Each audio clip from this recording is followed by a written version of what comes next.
ஓம் ஈஸ்வரா குருதேவா கருணை சுரூபா அனைவரையும் அன்புடன் வரவேற்கின்றோம்.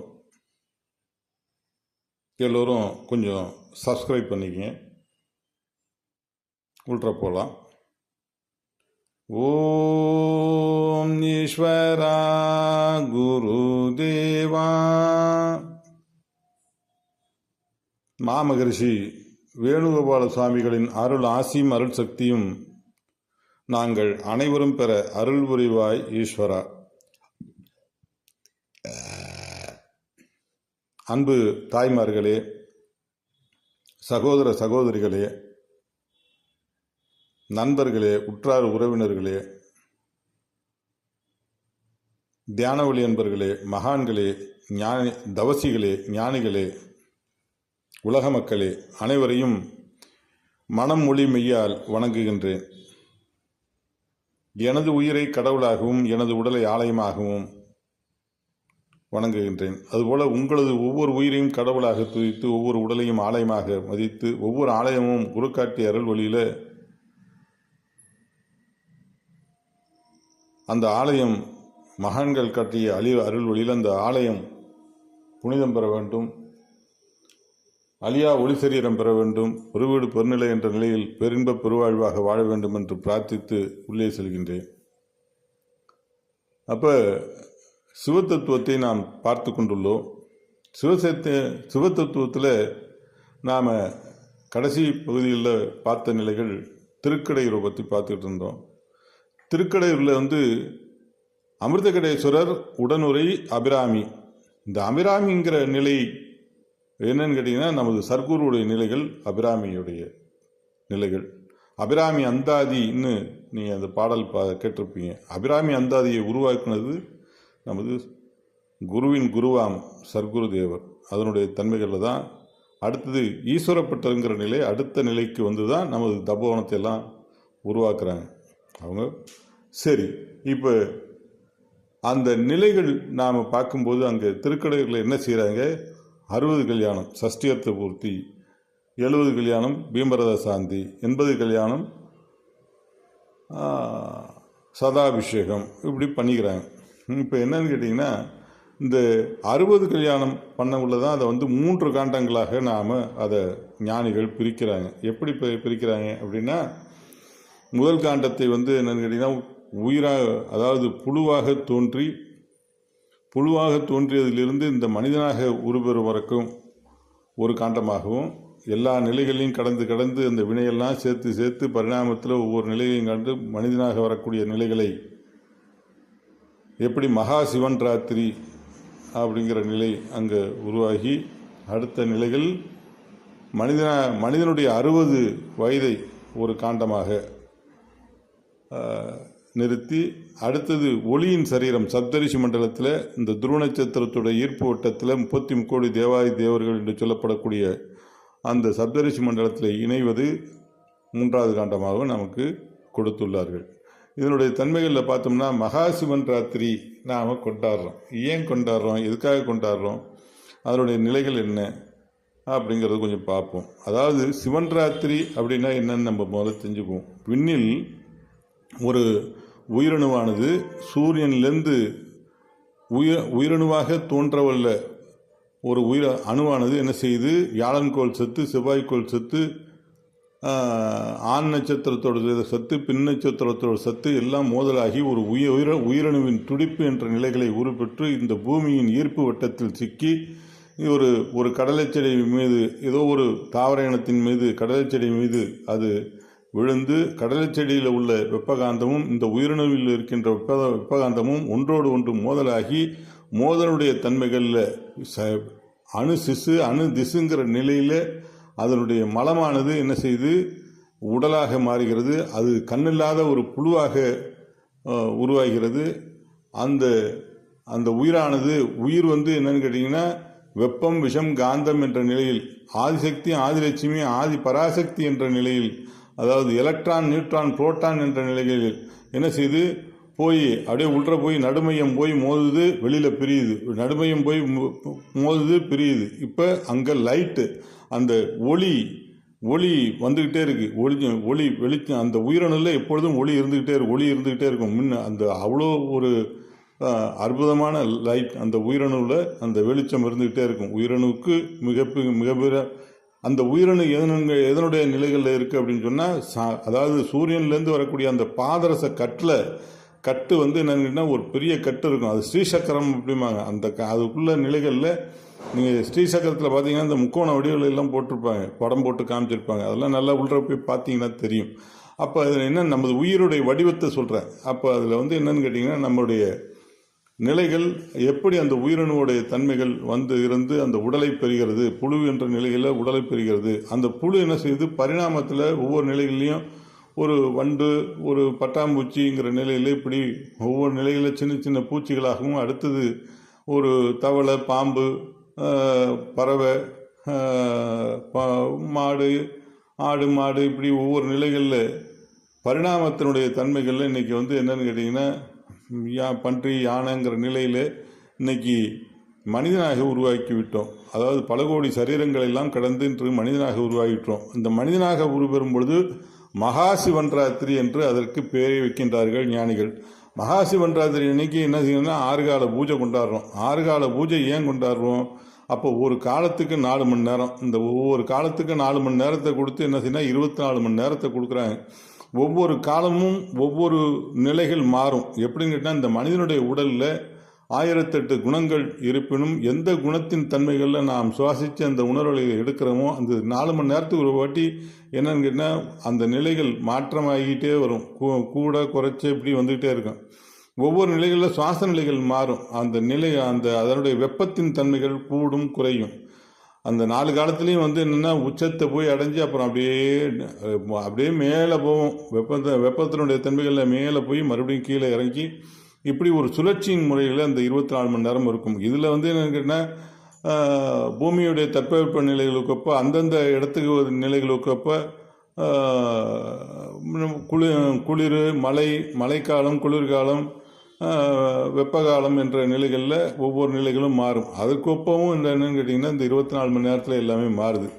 இதில் 6 காலத்தில் என்னன்னு கேட்டிங்கன்னா, ஒவ்வொரு காலமும் 4 மணி நேரத்தை இதெல்லாம் எப்படி நிர்ணயித்தாங்க?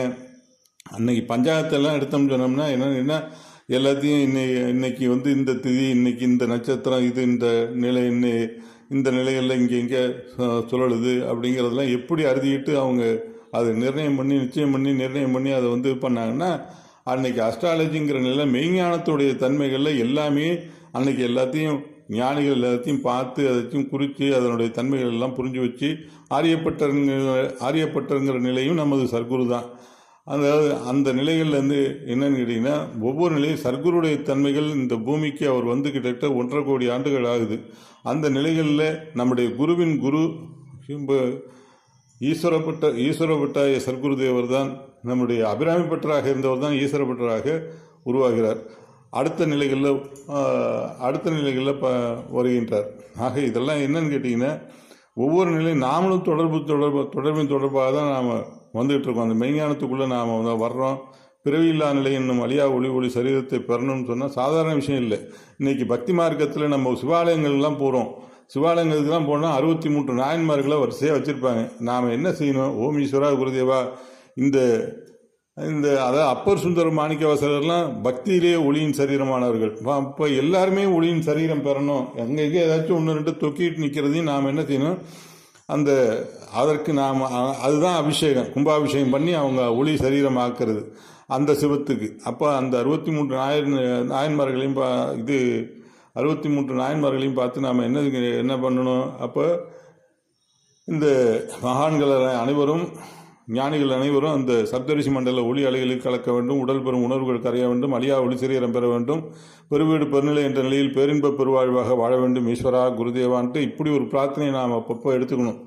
அதாவது நாம் இதெல்லாம் என்னன்னு கேட்டால், எல்லாமே சுயநலம் தான். இப்போ நாம் ஊரா வீட்டு பிள்ளையை ஊட்டி வளர்க்க உள்ள தான் வீட்டு பிள்ளை தானே வளரும். இதுதான் நாம் முழுமையாக தெரிஞ்சுக்கக்கூடிய நிலைகள். அப்போ சிவாலயத்திற்கு போனோம்னு சொன்னோம்னா, அங்கே என்னென்னு கேட்டிங்கன்னா, திரையை போட்டு அங்கே எல்லா அபிஷேகம், பாலாபிஷேகம், பஞ்சாமிர்த அபிஷேகம், தேனாபிஷேகம், இளநீர் அபிஷேகம், எல்லா அபிஷேகங்கள் எல்லாம் பார்ப்போம். பார்த்து என்னென்னா நமக்கு அந்த அபிஷேகங்கள் எல்லாம் பண்ணக்குள்ள நாம் என்னென்னா நமக்குள்ள நல்ல உணர்வுகளை நமக்குள் அபிஷேகம் செய்து கொள்ள வேண்டும். நல்ல பரிபூர்ணமான நிலைகளை நாம் அபிஷேகம் செய்து கொள்ள வேண்டும். அதுபோல் நல்ல உணர்வுகள், பாலாபிஷேகம் நடக்குதுன்னா இப்போ தெளிந்த மனதை நமக்கு இந்த உயிருக்கு அபிஷேகம் பண்ணணும். நம்ம பார்க்குற இந்த அங்கே இருக்கிற அத்தனை பேருக்கும் நம்ம அந்த அபிஷேகத்தை செய்யணும். எப்படி உள்ற மானசீகமாக அந்த அந்தராத்மாத்தோட அந்த உள்ளுக்குள்ளே நின்று நாம் அதை செயல்படுத்தி கொள்ள வேண்டும். அப்போ சிவாலயத்துக்கு போனோம்னா எவ்வளோ மௌனமாக இருக்கணும், பேச்சு கொடுக்கூட யார்ட்டையும். அப்போ அங்கே தான் என்னென்னு கேட்டிங்கன்னா உங்கள் வீட்டு கதை, எங்கள் வீட்டு கதை, எல்லா வீட்டு கதையும், உலக கதை எல்லாமே அங்கே தான் பேசக்கூடிய நிலைகளாக சில ஆலயங்கள்லாம் நடந்துகிட்ருக்கு. இதெல்லாம் தவிர்த்து நாம் சிவாலயத்தை மதித்து, அந்த கோயிலை மதித்து, அந்த கோயிலில் உள்ள கர்ப்பகரத்தில் உள்ள சிவலிங்கத்தை மதித்து நம்ம போற்றி வணங்கி அதனுடைய தன்மைகளில் நாம் அதை வளர்த்து கொண்டாடணும். ஆக அதை அசிங்கப்படுத்தக்கூடிய அந்த அதுக்கு அந்த கோயிலுக்கு எய்த்தாப்புல குளம்லாம் இருக்கும். குளத்தையெல்லாம் என்னென்னு கேட்டிங்கன்னா நம்ம இன்றைக்கி எப்படி வச்சுருக்கோம், எந்த மாரி வச்சுருக்கோம், அங்கே தான் மலஞ்சலம் கழிக்கிறது தான், போகிறது வர்றது, இதெல்லாம் தவிர்த்து என்னென்னு கேட்டிங்கன்னா கொஞ்சம் நல்ல முறையில் முதல்ல நம்ம எல்லாத்தையும் மாற்றி ஒவ்வொன்றா சரி பண்ணி கொண்டு வரணும். அப்படிங்கிறது இங்கே விண்ணப்பமாகவும் நம்ம பிரார்த்தனையாகவும் வச்சுக்குவோம். சரி, குரு அருள் பெறுவோம். அப்போ என்னென்னு கேட்டிங்கன்னா இந்த துருவ நட்சத்திரத்தின் ஆற்றல் மிக்க எல்லாத்துக்கும் அந்த தென்னாட்டுடைய சிவனையை போற்றி எந்நாட்டவருக்கும் இறைவா போற்றி என்று சொல்லக்கூடிய அகத்தியன் துருவனாகி, துருவ மகிழ்ச்சியாகி, துருவ நட்சத்திரமாக வாழ்ந்து வளர்ந்து கொண்டுள்ளார். அந்த துருவ நட்சத்திரத்தின் பேரருள் பெருடைய நாம் அனைவரும் பெறுவோம் என்று சொல்லி ஒவ்வொரு கோயில்லையும் என்னென்னா தேர் திருவிழான்னு நடக்கும்.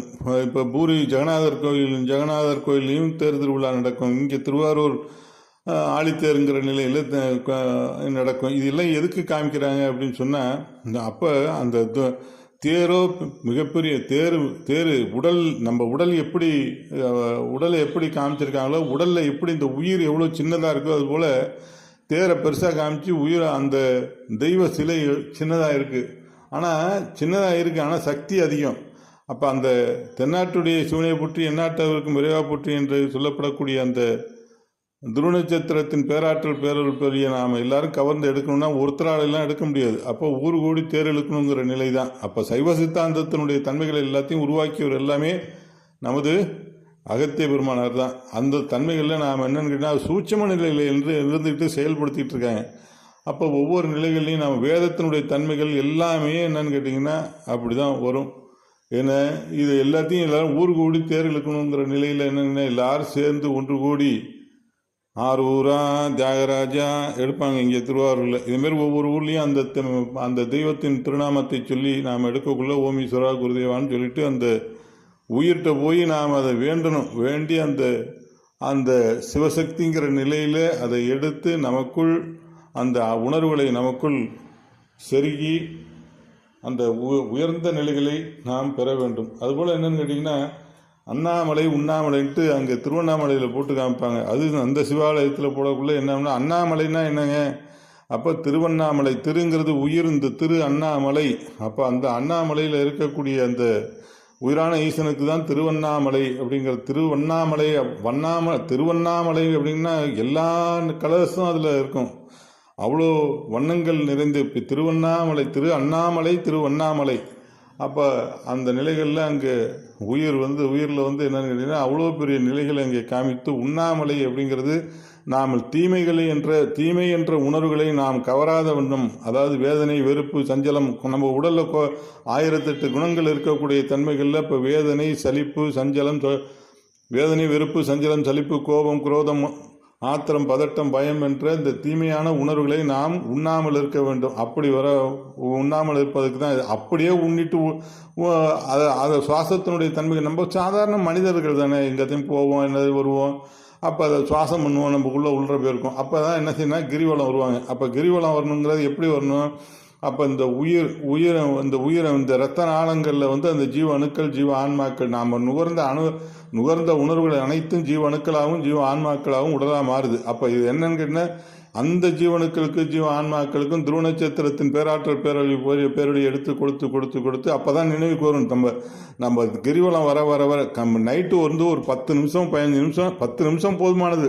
அந்த 10 நிமிஷம் கண்ணை மூடி உட்காந்து கிரிவலம் வந்தோம்னா ஓம் ஈஸ்வரா குருதேவா அம்மா அப்பா குருவர்களால் துருவ யாரெல்லாம் சந்தித்தோமோ அந்த அழுத்தங்கள் எல்லாம் வரும். அப்போ அந்த பகமை உணர்வுகளை நீக்கணும்.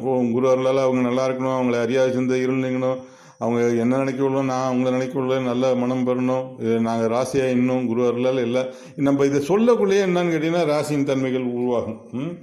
ஆக இதெல்லாம் வந்துங்க ப்ராக்டிஸில் வர வேண்டிய ஒரு விஷயங்கள். நாம் இந்த அளவில் இதை நிறைவு செய்து கொள்வோம். அப்புறம் இப்படி பார்க்கக்குள்ள ஒரு நிலைகளை பார்த்துடலாம். அதாவது எப்படின்னு கேட்டிங்கன்னா, நம்ம தனுசு கோடி அப்படின்னு சொல்கிறோம், கோடியக்கரை அப்படிங்கிறோம். அங்கே என்ன செய்கிறாரு, ஏன்னா சிவனை பற்றி சொல்லிட்டு இருக்கக்குள்ள கரெக்டாக எல்லாத்தையும் சொல்லிட்டு வந்துடணும் அப்படிங்கிறதா. சீதா ராமன் என்ன செய்கிறாரு, அவசரமாக மணலை குவித்து சிவலிங்கத்துக்கு பூஜை பண்ணுறதா நமக்கு காமிப்பாங்க. அப்போ ஏன் அந்த இடத்துல அப்படி காமிக்கிறாங்க, அவசரமாக எதுக்கு குவிச்சு அப்படின்னா அவசரம் அப்படின்னா, இன்னைக்கு அஞ்ஞானத்தினுடைய தன்மைகளும் விஞ்ஞானத்துடைய உச்சபட்சமான நிலைகள்லையும் இன்னைக்கு பூமி எந்த நேரத்தில் எந்த நொடிப்பொழுது எப்படி மாறுங்கிறதே தெரியல. அந்த மாரி எல்லாம் போயிட்டு இருக்கு. ஏதோ ஒரு நிலைகளில் ஞானிகளுடைய அந்த அருளாட்சியின் தன்மைகளில் ஏதோ ஒரு நிலைகளில் இன்னைக்கு நாம் எடுக்கிற ஒவ்வொருத்தரும் பூமியில் இருக்கிற ஒவ்வொரு ஆத்மாக்களும் எடுக்கின்ற பிரார்த்தனையிலும் தியானத்திலும் தவத்திலும் என்ன செய்து பூமி இன்னமும் சுரண்டு கொண்டு இருக்கிறது.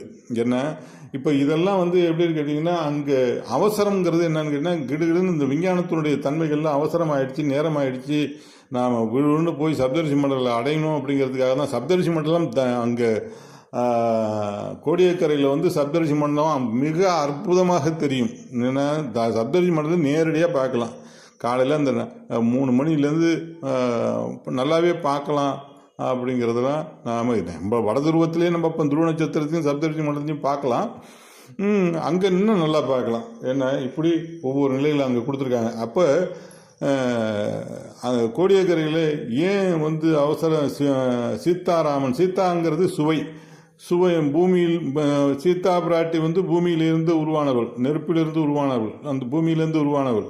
பூமியின் அனைத்து சத்தும் அவள்கிட்ட இருக்குது. அதுதான் சுவை. ராமன் என்பது எண்ணம், அந்த சுவையிலேருந்து உருவானது தான் ராமன். அப்போ சீதாராமன் என்ன செய்யறது, சிவலிங்கம். சிவம்ங்கிறது உடல், லிங்கம் என்பது உயிர். அப்போ மணலை குவித்து அப்படிங்கிறாங்க. இங்கே மனதை குவித்துங்கிறது ஞானிகள் சொல்கிறாங்க. அப்போ மனதை குவித்து சிவலிங்கத்துக்கு, சிவம்ங்கிறது இந்த உடல், இந்த லிங்கம் என்பது உயிருக்கு அபிஷேகம் செய்கிறாங்க. சீதாராமன் அபிஷேகம் செய்கிறாதா அங்கே போட்டு நமக்கு காமிப்பாங்க. நீங்கள் அதெல்லாம் பார்த்துருக்கலாம். பக்கத்தில் ஒரு மாருதி இருக்கும், அதாவது ஒரு ஆஞ்சநேயர் இருப்பார், ஒரு அங்கே லக்ஷ்மணன் இருப்பார். இதெல்லாம் படத்தில் நீங்கள் பார்ப்பீங்க. அதெல்லாம் நல்லா விரிவாக நம்ம அடுத்தது அந்த அடுத்தடுத்த நிலைகள் எல்லாம் பார்க்கலாம். குரு அருளை பெறுவோம், அருள் ஒளியில் வாழ்வோம், மெய்ப்பொருள் காண்போம், மெய்ப்பொருள் அடைவோம், என்றும் 16 என்ற ஏகானந்தமான வாழ்க்கையை நாம் வாழ்ந்திடுவோம். அப்புறம் திரை போட்டு காமிப்பாங்க. கோயிலுக்கு போனோம்னா திரை போட்டு காமிப்பாங்க. திரை போட்டு என்னென்னா அந்த திரையை இழுத்து விட்டு ஒளியை காமிப்பாங்க. திரைங்கிறது 7 திரை தான் ஆக்சுவலி காமிப்பாங்க. அது காலப்போக்கில் எல்லாம் மாறி இன்றைக்கி ஒரே ஒரு திரையாக இருக்குது. 7 திரைங்கிறது அருட்பிரகாச வள்ளலார் வந்து சொல்லும்போது இப்படி சொல்கிறாரு, காமம், கோபம், லோபம், மதம், தம்பம், அசுவை, ஆச்சரியம் அப்படிங்கிற நிலையை காமிக்கிறார். இங்கே நமக்கு ஞானகுரு சொல்லக்குள்ளே என்ன சொல்கிறாங்க, 7 கலர், அதாவது கலர் 7, ஒளி வடிவம் 7, அந்த ஒளி வடிவத்தில் தான் எல்லாமே உருவாகுது. அதுமாரி ஒளி நிலைகள், சுரம் 7, சரிகம பதனிச, இதனுடைய தன்மைகள். அப்போ ஒளி நிலைகளை வென்றாலே என்னென்னா துருவ நட்சத்திரத்தின் பேராற்றல் கொண்ட பேரொரு பெரிய எடுத்து விடலாம்னுட்டு நமக்கு சாமி இதெல்லாம் சொல்லலை. வள்ளலார் இதோடைய தன்மைகள் எந்த குணத்தில் எப்போ உங்களுக்கு துன்பம் வருதோ அப்போதைக்கு அந்த துருவ நட்சத்திரத்தின் பேராற்றல் ஓப்பனாக சொல்லுவார். உங்களுக்கு தொழிலில் லாபமோ நஷ்டமோ எந்த நிலைகள் வந்தாலும் துருவ நட்சத்திரத்தின் பேராற்றல் கொண்ட பேரொரு பெரிய எடுக்கும்போது ஊக்கம் கிடைக்கும், அதுக்கான ஒரு சக்தி கிடைக்கும். அதனுடைய தன்மைகள் நீங்கள் அதை பிடிச்சி மேலே வந்துக்கலாம் அப்படிங்கிறத தெல்ல தெளிவாக சொல்லுவாங்க. ஆக அங்கே திரையை நீக்கி விட்டு என்ன செய்வாங்க, அந்த திரையை நீக்கி விட்டு ஒளியை காமிப்பாங்க. ஒளியை காமிக்கக்குள்ளே நாம் என்ன 5 அடுக்கு தீபாராதனை 7 அடுக்கு தீபாராதனை அந்த கோபுரம் போல உள்ள அந்த தீபாராதனை எல்லாம் காமிப்பாங்க. அப்போ என்னென்னு கேட்டிங்கன்னா அது பேர் டக்குன்னு வரமாட்டேங்குது சொல்கிறேன். அப்போ என்னென்னு கேட்டிங்கன்னா அந்த ஒளியை பார்க்கக்குள்ளே நம்ம என்னன்னு கேட்டிங்கன்னா அந்த ஒளியின் சரீரம் அந்த துருவ நட்சத்திரத்தை அந்த ஒளியை பார்க்கக்குள்ளே ஒளியாக போகிறோம். நாம் அடுத்த நிலை என்னன்னு கேட்டிங்கன்னா பிறக்க போகிறோம், ஒளியாக பிறக்க போகிறோம். அப்போ சப்தரிசி மண்டலத்தில் ஒளியாக நாங்கள் பிறக்கணும். இருளகன்ற பொருளிலிருந்து செயல்படும் ஞானமும் சக்தியும் நாங்கள் பெறணும். ஈஸ்வரா குருதேவா கருணை சொரூபா சிந்தித்து பொருளிலிருந்து வெளியிருந்து செயல்படும் ஞானம் சத்தியம் பெற வேண்டும் ஈஸ்வரா. அங்கே இருக்கிற அந்த கற்பகிரகத்தில் இருக்கக்கூடிய அந்த மலர்கள் எல்லாம் பார்த்து என்ன செய்யணும், மலரின் மனம் பெற வேண்டும், மகிழ்ந்து வாழ்ந்து சக்தி பெற வேண்டும் ஈஸ்வரா. அங்கே இருக்கிற தங்கத்தை எல்லாம் பார்க்கக்குள்ள என்னன்னு கேட்டிங்கன்னா தங்கத்தை போன்று மனம் மங்காத நிலை பெற வேண்டும் ஈஸ்வரா. அங்கே இருக்கிற வைரத்தை பார்க்கும்போது என்ன செய்யணும், வைரத்தை போன்று எங்கள் எண்ணம் ஜொலிக்கணும், எங்கள் சொல் ஜொலிக்கணும், செயல் ஜொலிக்கணும், வாழ்க்கை ஜொலிக்கணும் ஈஸ்வரா. அந்த தெய்வீக அன்பும் தெய்வீக அருளும் தெய்வீக ஞானமும் பெற வேண்டும் ஈஸ்வரான்ட்டு நாம் வேண்டிக்கிட்டு எல்லாரும் நல்லா இருக்கும் நாங்களும் நல்லா இருக்குன்ட்டு சொல்லணும். சரிங்களா? இந்த அளவில் இதை நிறைவு செய்து கொள்வோம். ஓம் ஈஸ்வரா குருதேவா.